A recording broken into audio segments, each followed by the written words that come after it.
జితేంద్ర. నేను 3rd class చదువుతున్నాను. శ్లోక ధృతరాష్ట్రోవాచ ధర్మక్షేత్రే కురుక్షేత్రే సమవేతాయుత్సవః మామకాః పాండవశ్చైవ కిమ కుర్వత సంజయ. కురుక్షేత్రంలో తొలి రోజే మరణించిన ఉత్తరుడు ఎవరి కుమారుడు? విరాటరాజు కుమారుడు. యమధర్మరాజు అంశతో వేదవ్యాసునికి అంబ యొక్క దాసికి జన్మించిన పుత్రుడెవరు? విదురుడు. వసుసేనుడు అనే పేరు గల కుంతి పుత్రుడెవరు? కర్ణుడు.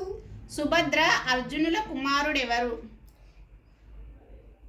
అభిమన్యుడు.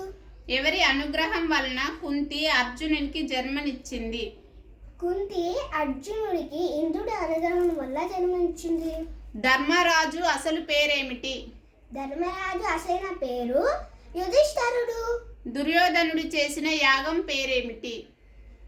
వైష్ణవ యాగం. అర్జునుడికి శివుడిచ్చిన అస్త్రం ఏది? అర్జునుడికి శివుడు పాశుపతాస్త్రం ఇచ్చారు. ఏకచక్రపురంలో భీముడు చంపిన రాక్షసుని పేరేమిటి? బకాసురుడు. ఏకలవ్యుని తండ్రి పేరేమిటి? హిరణ్యధనుడు. మహాభారత యుద్ధం ఎన్ని రోజులు కొనసాగింది? మహాభారత యుద్ధం 18 రోజులు కొనసాగింది. కర్ణుడి కన్నతల్లి ఎవరు? కర్ణుడి కన్న తల్లి కుంతీదేవి. నమస్తే. Please share, subscribe and comment friends. మీకు మహాభారతం, రామాయణం అన్నీ కావాలంటే నా వీడియోని చూడండి.